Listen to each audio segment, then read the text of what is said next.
네, 여러분 반갑습니다.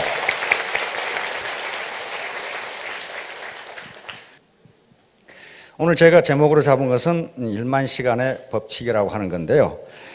요건 지금 미국의 이 신경과학자인 데니엘 레비틴이라고 하는 교수가 있습니다. 한번 비춰보세요. 데니엘 레비틴 교수인데, 네, 제 양반입니다. 데니엘 레비틴 교수가 지금 캐나다 이 맥길 대학의 신경과학 교수이자 심리학 교수이고 음악이론 교수이자 컴퓨터과학 교수 그리고 교육학 교수로 있는 분입니다. 좀 묘한 사람은 묘한 사람이에요. 조금 이 사람은 원래 음악가이기 때문에 음악학자입니다. 그러면서 신경과학의 세계 최고의 권위자이신데, 이 양반이 이 독일 베를린 음악원에서 음악대학에서 5살에 입학해가지고 지금 21살이 된 이 음악 영재들을 조사를 했어요. 교수들에게 의뢰를 해서 이 학생들 중에 세계적인 음악가, 아주 탁월한 이 연주자하고 그냥 저 정도면 뭐 잘하는 거지, 그 정도 우수하다고 판단된 사람하고 연습 시간을 조사해 봤더니 탁월한 연주를 하는 사람, 탁월한 음악가가 될 사람은 모두 연습을 1만 시간 이상 했더라는 겁니다. 그런데 우수하다고, 그냥 우수한 정도다라고 판정을 받은 학생들은 연습을 8,000시간을 했더랍니다.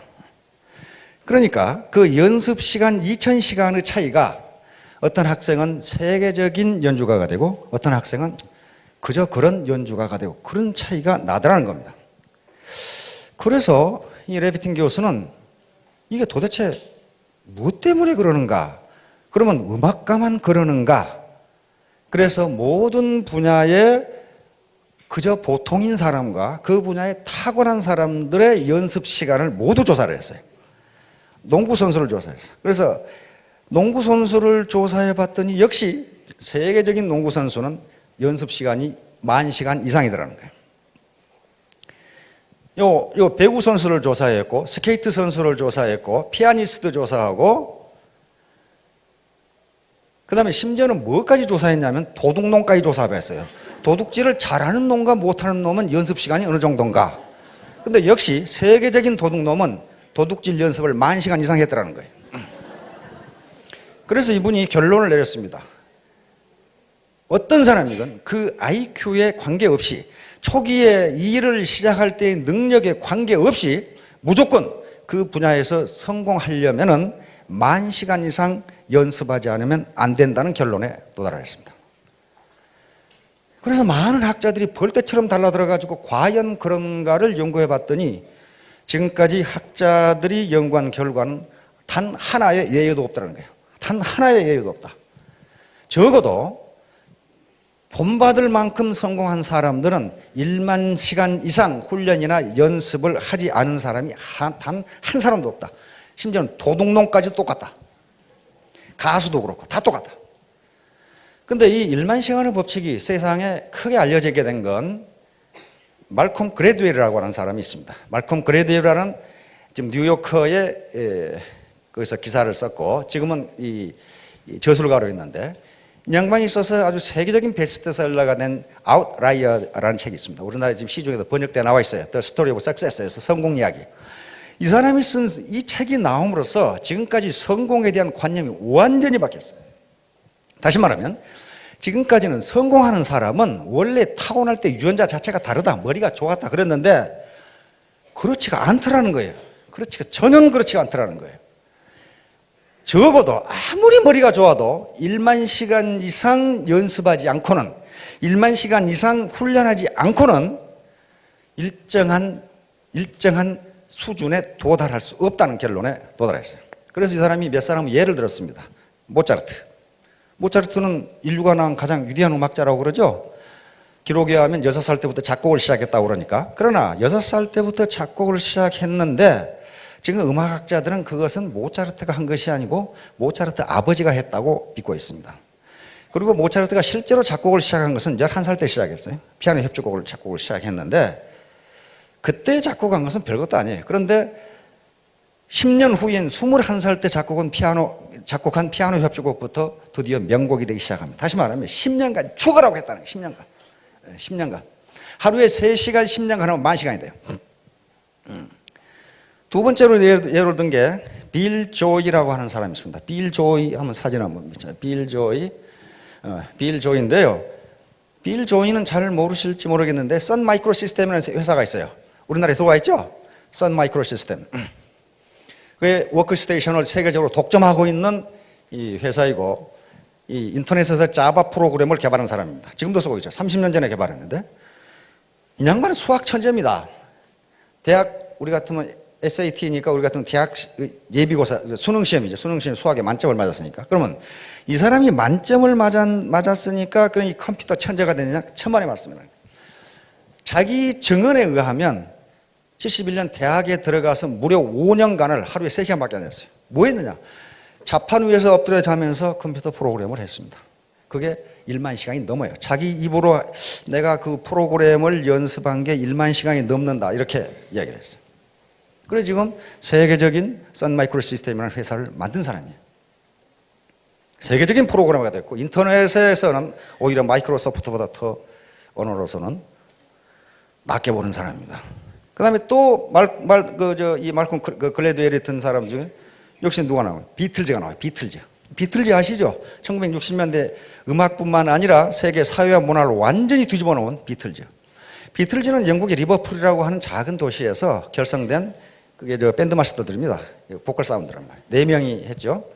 존 레논, 그 다음에 조지 해리슨, 그 다음에 폴 맥카트니, 그리고 링고 스타, 4사람이죠. 이 사람들이 이렇게 세계를 뒤집어 버린 것은 음악 천재여서가 아니고, 물론 음악에 자질이 있죠. 존 레논 같은 사람은 독일 함부르크에 가가지고 무려 4년 동안 하루에 8시간씩 연주를 한 거예요. 남들이 놀고 있을 때. 그래가지고 그런 세계를 뒤집어 버리는 음악이 나온 거예요. 그 다음에 빌 게이츠 예를 또 들고 있어요. 말끔 그래도. 빌 게이츠는 뭐 마이크로소프트는 모르는 사람이 없을 거예요. 빌 게이츠 그 친구는 하버드 대학 2년을 중퇴한 사람이거든요. 그러니까 대학 가다 중퇴하면 성공하는가 보다. 천만의 말씀. 그렇게 되는 게 아니에요. 중학교 2학년 때부터 무려 5년을 컴퓨터 프로그램을 했어요. 완전히 거기 빠져가지고 그것만 했어요. 그래서 남들이 컴퓨터라는 게 뭔지를 모르는 시기에 무려 1만 시간 이상의 프로그램을 한 거예요. 그래가지고 하버드 대학을 다닐 필요가 없어진 거예요. 그 분야에 세계 최고가 돼버리니까. 이와 같이 말콤 글래드웰은 여러 가지 사례를 들면서 그 머리가 아무리 좋아도 1만 시간 이상을 연습하지 않으면 그 누구도 성공할 수 없다. 그래서 많은 학자들이 이제 데니얼 레비틴 교수에게 질문을 했습니다. 어떤 질문을 했냐면요. 그러면 모든 사람이 1만 시간을 연습하면 다 천재가 되느냐? 데니얼 교수의 대답은 no, 그렇지 않다. 모든 사람이 1만 시간을 연습한다고 해서 천재가 되는 건 아니지만, 그러나 세계적으로 성공한 사람 중에 1만 시간 이상 연습하지 않은 사람은 단 한 사람도 없다. 알겠죠? 단 한 사람도 없다. 이게 얼마나 공평합니까? 만약에 IQ가 높은 사람은 조금 덜 해도 되고, IQ가 낮은 사람은 조금 더 해야 되고, 좀 몸이 건강한 사람은 조금 덜 해도 되고, 그렇다면은 아마 탓할 때가 많을 거예요. 아이고, 우리 부모가 나를 이렇게 나눠가지고 결국 안 되는구만. 그런데 지금까지 뇌신경과학자들의 연구에 의하면 머리 IQ에 관계없이 어느 누구도 세계적인 명성을 얻을, 다시 말하면 해당 분야의 전문가, 존경받을 만한 전문가가 되는 데에는 1만 시간 이상 투입하지 않으면 안 된다, 이렇게 되죠. 안 된다. 자, 지금까지 제가 지금 하는 얘기는 지난주부터 여기에 모이신 분들이 3가지 의문을 가지고 계실 거라고 그런 얘기를 했습니다. 첫째, 요 네트워크 사업을 할 것인가 말 것인가. 두 번째, 만약에 한다고 결심하면 어떻게 할 것인가. 세 번째는 나 같은 사람도 성공할 수 있을 것인가. 요 3가지 문제예요. 그래서 할 것인가 말 것인가에 대해서 지난주에 말씀을 드렸습니다. 즉 할 것인가 말 것인가. 요 모든 성공의 가장 중요한 3대 요소는 차가운 머리, 자신만 냉철한 이성이라고 했습니다. 올바른 판단력, 그리고 따뜻한 가슴, 그리고 부지런한 손발. 요 3개가 있지 않으면 절대로 되질 않아요. 우선 할 것인가 말 것인가를 결정해야 되는데 차가운 머리, 냉철한 이성으로 분석해 봐야 됩니다. 첫째가 이 회사가 합법적인가? 합법적인가? 물론 회사라는 이름 위에 간판을 걸었으면 합법적입니다. 그러나 겉으로는 합법적이지만 속으로 불법을 행하는 회사들이 비일비재합니다. 그런 걸 보셔야 된다. 냉철한 머리로 판단해 보셔야 된다. 두 번째는 경영자의 도덕성과 경영 능력이에요. 도덕성이 무지무지하게 중요합니다. 도덕성이 또 아무리 좋아도 경영 능력이 형편없으면 그건 비전이 없어요. 그래서 그걸 판단해 보셔야 됩니다. 세 번째는 제품의 질과 가격입니다. 제품의 질이 좋고 가격이 적정한 것이냐를 따져봐야 돼요. 제품의 질이 좋고 가격이 비싼 것은 시중에 얼마든지 있어요. 소위 명품이라는 것들이 다 그런 것들이에요. 그러나 제품의 질도 좋지만은 서민이 쓸 수 있는 가격인가 하는 걸 따져보셔야 돼요. 네 번째는 보상 플랜. 내가 열심히 뛰었는데 빨대 꽂아 다 빨아먹고 나한테 오는 것이 없다. 위에서 다 빨아먹고 없다. 그렇다면 그거 뭐 할라 해요, 그런 걸. 그런 회사들 무지무지 많습니다. 무지무지 많아요. 돈이 되긴 되는데 누구 돈이 되느냐? 경영진과 상류층의 돈만 돼요. 자기는 안 되는 경우. 마지막으로 비전이 있느냐 하는 걸 봐야 됩니다. 비전. 그런 걸 냉철한 머리로 판단해 보시고 따뜻한 가슴으로 판단해야 될 것은 내가 하는 이 일이 옳은 일이냐 하는 걸 따져봐야 돼요. 합법적이지만 옳다고 할 수 없는 일이 세상에 무지무지 많아요. 그리고 기업들에 그런 게 굉장히 많습니다. 법에 저촉되지는 않지만은 저게 과연 도덕적으로 옳은 것이 하는 것들이 많아요. 예를 들어서 몇 년 전에 어디 해안에 기름이 쏟아 부어졌어요. 그렇죠? 그런데 기름 오염과 관계된 회사는 기름 제거에 나타나지도 않았고 아직까지 10원도 보상 안 해줬어요. 법적으로는 아무 하자가 없습니다. 그러나 그걸 도덕적으로 옳다고 할 수는 없어요. 그렇잖아요. 그런 일들이 비일비재해요. 그러니까 과연 내가 지금 하는 일이 요 제품 좋고 가격 좋은데 요걸 과연 내 친구나 누구에게 전달하는 것이 옳은 일인가? 그 다음에 따뜻한 마음으로 판단해야 될 게 두 번째는 보람 있는 일인 거예요. 보람이 없으면 아무 일도 못합니다. 보람에 대해서는 시간이 있으면 또 다시 한번 언젠가 이야기할 텐데요. 보람 있는 일인가? 기적의 사명선언문이라는 책이 몇 년 전에 우리 사회에서 이 베스트셀러가 된 적이 있습니다.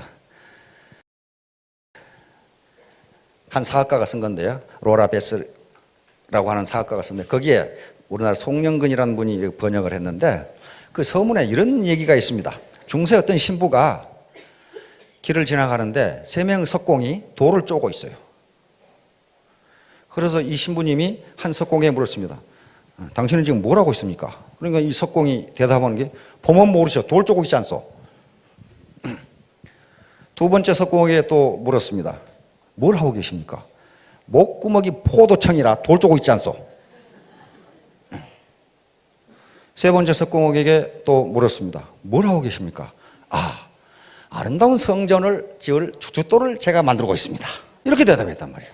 그러면 돌을 쪼고 있다는 행위는 똑같은데 첫 번째, 보면 모르셔. 돌 쪼고 있지 않소. 그러면 이놈은 지가 지금 뭘 하고 있는지를 모르는 거예요. 뭐 때문에 돌을 쪼고 있는지 전혀 모르는 거죠. 두 번째 석공은 목구멍이 포도청이니까 하는 수 없이 한단 말이에요. 세 번째 석공은 돌을 쪼는 하찮은 일이지만은 자기가 쪼는 이 돌이 거대한 성전에, 아름다운 성전에 주춧돌이 된다는 것을 생각하고 있으니 누가 돌을 아름답게 그리고 빨리 잘 쪼겠나 그 말이에요. 다시 말하면 이 일이 보람 있다고 생각해야 뭔가 잘 되는 거지. 돈 벌기 위해서 한다든가 하는 수 없이 한다든가 내가 지금 뭘 하고 있는지 모르고 한다든가 북한에 물 뿌린 놈처럼 그래가지고는 잘 되지 않는다 그런 말이에요. 그래서 과연 이 보람 있는 일인가를 생각해 보셔야 합니다. 오늘 말씀드리려고 하는 것은 바로 두 번째 어떻게 할 것인가 하는 거예요. 어떻게 할 것인가. 바로 1만 시간의 법칙이라는 게 반드시 필요하다. 반드시 필요하다. 왜 1만 시간이라는 게 필요하냐? 왜 1만 시간이라는 게 필요하냐? 뭔가를 극복하는데 그 정도 시간이 필요하다. 뭔가를 극복하는데. 그런데 일만 시간이 어떤 시간인가 생각해 보면 하루에 3시간씩에서 3년이 걸리는 시간이고 하루에 6시간씩 하면 5년이 걸리는 시간입니다. 바로 빌 게이츠나 아까 빌 조이라든가 비틀즈라든가 하는 사람들은, 비틀즈는 자기 증언에 의하면 하루에 8시간씩 연주를 했다고 그래요. 그래서 4년을 했어요. 그러니까 세계적인 음악가 되어버렸어요. 빌 조이와 이 빌 게이츠도 자기들 증언에 하면 5년간을 그렇게 했어요.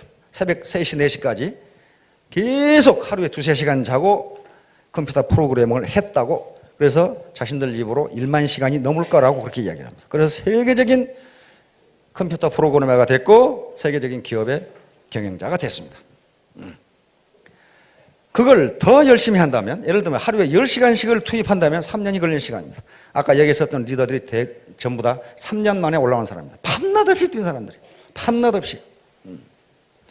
자, 그래서요, 1만 시간의 법칙은 자연의 법칙과 거의 같습니다. 레비틴 교수에게 물었어요. 어째서 1만 시간이냐? 하필이면 왜 1만 시간이냐? 그러니까 레비틴 교수가 대답하기를, 이 사람은 신경과학자입니다. 뇌신경과학자예요. 그래서 뇌신경과학 중에서도 우리 인간이 음악을 어떻게 인식하는가를 연구하는 사람이에요. 그런데 이 사람이 아직 확실히 왜 1만 시간인지를 밝히지 못했지만 이 사람의 답변은 뭐냐 하면, 아마도 우리 뇌가 새로운 습관을 이해하고 거기에 적응하는데 1만 시간이 걸리는 것 같다. 그렇게 대답을 했어요. 그러니까 1만 시간 만에 뇌가 그것을 인식을 하는데 8,000시간 연습한 사람은 안 되더라는 거예요. 뇌가 그걸 인식하지 못한다는 거예요. 자, 그래서 왜 우리에게 특히 네트워크 사업에서 1만 시간이 필요한가? 그런 얘기입니다, 지금. 자, 임계량이라는 게 있습니다. 자연 법칙의 임계량이라는 게 있어요. 임계량은 그 임계량을 기준으로 임계량이 미치기 전의 양에서 일어나는 물리 현상과 임계량을 벗어났을 때 일어나는 물리 현상이 서로 다른 것을 이야기합니다. 그러니까 일반적으로 자연계에서 어떤 현상이 나타나는 데는 반드시 어떤 일정량을 넘어야 그 현상이 나타나지 그 전에는 전혀 나타나지 않는다. 자연현상에 이런 것이 있듯이 인간세에도 똑같이 있어요. 이게 창조의 법칙이니까 그렇단 말이에요. 똑같이 있어요. 우리가 어떤 노력을 할 때요, 일정 시간 이상 연습하지 않으면 한 단계를 올라가지 못해요. 그러면 이게 필요 없느냐? 그렇지가 않다는 거예요. 보통은 어떤 성과가 나타나지 않으면 거기서 중단해 버리니까 성과가 없는 거예요. 예를 들면 물통에 물을 붓는다고 합시다. 계속 물통에 불을 붓는데 물이 넘치지가 않아요. 그러나 어떤 한 방울에 물이 넘칩니다. 그게 임계량이에요. 그러면 그때가 앞에 그 부은 물이 필요 없느냐? 그렇지가 않다 이거예요. 그렇지가 않아요. 그게 있었기 때문에 결국 차가지고 어떤 순간에 물이 넘치게 되는 거예요. 인간에게 효과가 나타나는 것도 그 자연 법칙이 그대로 적용된다는 겁니다. 우리 누구지? 스케이팅 하는 김연아. 책에 보니까 요 뺑 도는 걸 10,000번 연습했답니다. 아무것도 아닐 것 같은데 나는 2번만 연습하면 되겠더만은 10,000번을 연습했다. 10,000번. 그런데 10,000번 중에 3,000번을 넘어졌답니다. 3,000번을 넘어졌다. 그래서 세계 챔피언이 된 거예요. 모든 사람이 다 그랬어요. 에디슨 같이 발명왕 어떻습니까? 인류 역사상 가장 많은 발명한 사람이에요. 1039가지인가 했죠. 특허와 발명이. 그런데 뭐라고 그랬어요? 전등 하나 만드는데요, 에디슨의 자서전에 보면 뭐라고 써놨냐면, 내가 전등을 만드는데 9,999번을 실패했더니 한 기자 녀석이 와서 내가 또 만들고 있으니까 10,000번을 실패하냐고 물어보더라 그 말이에요. 그래서 에디슨 대답은, 이 사람아, 나는 실패한 적이 한 번도 없네. 불이 안 켜지는 방법을 9,999가지나 알아냈네. 그러더라고요. 근데 에디슨도 자기가 몇 번 실패한지를 잘 모르는가 봐요. 다른 사람이 쓴 에디슨 전기에는 3,000번을 실패했다가 나와요. 여러분 생각해 보세요. 백열전구 만드는데 3,000번을 실패했는데 계속했다. 그게 머리가 좋은 사람입니까? 별로 안 좋아요. 초등학교 3개월 다녔죠? 그런데 사명감을 가지고 그렇게 했어요. 에디슨의 모든 말은 그렇게 돼 있어요. 그 다음에 뭐라고 돼 있느냐? 천재는 1%의 영감과 99%의 노력이다. 천재란 단순히 자기가 맡은 일을 끝까지 해내는 인내심을 가진 사람이다. 이렇게 돼 있어요. 자기가 그렇게 했거든요. 그리고 내가 만든 모든 발명품은 우연히 된 것이라고는 하나도 없다. 내가 땀을 쏟고 그 다음에 연구를 해서 나온 것이다. 얼마 전에 우리 아침형 인간이라는 책이 베스트셀러가 됐어요. 일본인 의사가 쓴 겁니다. 일본인 의사가 쓴 건데요. 아침형 인간. 그 책에서도 그 의사는 뭐라고 하느냐면요. 전부 지금 젊은이들인가 모든 사람들이 올빼미형 인간이 돼 있대요. 아침에 늦게 일어나고 밤새도록 돌아다니는. 그런데 이 습관을 밤 11시에 자고 아침 5시에 일어나는 습관이 아침형 인간인데 요게 정착되는데 적어도 100일은 꾸준히 하지 않으면 그게 안 된다는 겁니다. 그 의사 얘기예요, 의사가. 의사 얘기예요. 100일은 해야 그게 된대요. 심지어는요, 대관령에서 명태 가지고 황태 만드는데도 100일은 해야 된답니다. 그 자료를 조사해 보니까 그게 20번을 얼었다 녹아야 된다는데요. 20번을 얼었다 녹았다 하고 바람이 불어야 되고 그런데 그게 약 100일 걸린답니다. 그렇지 않고서는 맛있는 황태가 안 된대요. 100이라는 의미가 그런 의미를 가지고 있습니다. 그 다음에 더욱더 과학적인 것은요. 우리 몸의 세포가 60조 개라고 그러는데 그건 누가 세봤는지는 잘 모르겠어요. 하여간 무지하게 많아요. 근데 하루에 수백여 개가 죽고 수백여 개가 새로 생겨난답니다. 그러면 예를 들어 500여 개가 죽는다. 그러면 우리 몸이 새로운 세포로 완전히 바꿔지는데 얼마 걸려요? 100일이 걸립니다. 100일이 걸려요. 그래서 아들 군대 갈 때 아이고 이 자식 잘 갔다 오라 이렇게 아는 분은 100일 후에 휴가 나오면 그 몸뚱이는 다른 몸뚱이에요. 전혀 처음에 안 왔던 몸뚱이는 전혀 아니에요.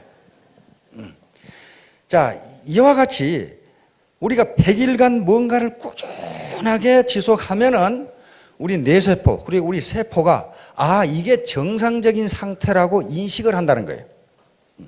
그래서 습관이 바뀌어지는 거예요. 그래서 100일간의 몰입, 100일간의 정진이 가장 중요합니다. 그런데 네트워크 사업에서는 100일이 더욱 중요해요. 굉장히 중요한 게요. 왜 그러냐면요. 네트워크 사업에는 다른 사업하고는 달리 무지무지하게 극복하기 어려운 점들이 있어요. 그것은 100일간 정진하지 않고서는 도저히 극복이 안 돼요. 그런 문제가 뭐가 있을까요? 첫째, 체면과 자존심이에요. 내가 어떻게 살아왔는데. 특히 정서, 이성보다는 감성이 앞서는 한국인에게 있어서 체면과 자존심이라고 하는 문제를 극복한다는 게 쉬운 일이 아니에요. 그것은 내 세포, 그 다음에 내 사고방식에 들어가 있기 때문에 이걸 그냥 100일간 정진하지 않고서는 바꿔지지 않는다. 특히 사회적으로 성공했던 삶, 그리고 사회적으로 존경받았던 직위에 있던 분들이 더욱더 그래요. 제가 그런 삶을 살아와서 알거든요. 바꾸기가 무지무지하게 힘들어요. 그런데 이게 옳고 이것이 보람 있다고 생각하고 밀어붙여서 100일간만 하면 이게 바꿔져요. 바꿔진다고 하는 거예요. 엊그제 지난주에 제가 이사를 했고 또 쿠웨이트 대사를 하던 친구가 귀국을 했어요. 그래서 입국 축하 겸 지금 본부대사로 있는데 이모부 장군들하고 교수 한 10여 명을 초청해서 집에서 파티를 했습니다. 그런데 그 대사 부인이 애터미 화장품을 보더니 깜짝 놀래요. 이거 어디서 났냐고 물어보더라고. 당신 이걸 어떻게 하냐고 그랬더니 글쎄 어디서 났냐고 이제 물어보는 거예요. 어디서 사면 되냐고 그렇게 물어 깜짝 놀랐어요. 왜 그걸 나한테 묻냐고 그랬더니 뉴욕에 있는 자기 언니가 뉴욕으로 언니가 이민 갔거든요. 이 화장품이 싸고 매우 좋으니 이걸 바르라고 쿠웨이트로 보냈어요. 쿠웨이트 대사관으로. 그래서 이걸 지금 써보니까 무지무지 좋은데 다 떨어졌는데 언니한테 지금 뉴욕에 주문하려고 하는데 여기가 왜 이게 있냐 이게. 그래서 내가 그 부인들 집합시켜놓고 일장 훈시를 이제 하고 이 화장품을 한 달간 바르면 우리 문대사라든가 여러 장군들이 아침에 일어나서 아가씨 어디서 오셨냐고 이렇게 물을 거다. 그랬더니 이 대사 부인이 자기는 지금 이거 한 통을 다 발랐는데 이 문대사가 이 아가씨라고 안 부른다. 그래서 제가 답변하기를 너무 적게 바르니까 그런다. 왕창 발라라. 이제. 그래서 내가 공짜로 한 세트를 줄 테니 다음부터는 너희들이 샀어라. 그랬거든요. 어떻게 샀으냐? 회원에 가입해라. 그랬더니 가입하겠다. 그래서 이제 거기에 여러 명의 이 아줌마 패들을 회원에 가입시키고 그렇게 했어요.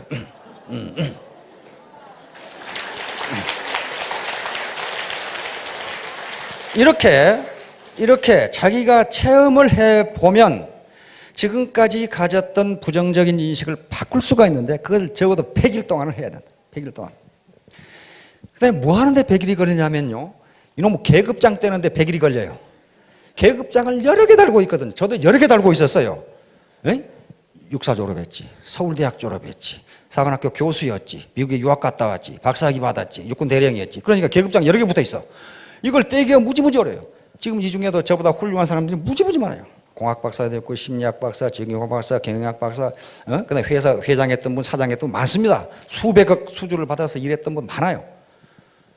그런데 그 양반들 열심히 하시는 거 보면은 계급장을 완전히 뗐어요. 근데 지금도 계급장 붙이고 있는 사람이 죄다 많아, 굉장히 많아요. 그럼 100일간 정진을 안 해서 그래요. 계급장 그거 아무 필요 없어요. 자기만 그것이 계급장이라고 생각하지 다른 파트너는 뭐라고 생각합니까? 꼴에 진짜 육갑 떨고 있는 그런 식으로 전혀 인식을 하잖아요. 전혀 안 하죠. 그게 공주병하고 왕자병이에요. 공주병과 왕자병이 들었다는 것은요, 공주와 왕자가 아니란 걸 의미합니다. 진짜 공주와 진짜 왕자는 그런 병에 걸리질 않아요. 그렇잖아요. 그런 사람들은요, 다른 사람을 우습게 봐요. 내가 누군데? 야, 근데 공주병에 걸린 분들을 보면요, 그 얼굴이 공주가 아니에요, 사실은. 아주 평범한데 자기는 공주라고 생각한단 말이에요. 그런 분들이 많아요. 어떤 성당에서 부인이 와가지고 신부님, 저는 제 얼굴이 너무 아름다워서 하루에 몇 번씩을 제 얼굴을 보고 감탄을 하는데 이것도 죄입니까? 신부님이 대답하시기를 죄는 아닙니다만은 착각입니다. 이렇게 이제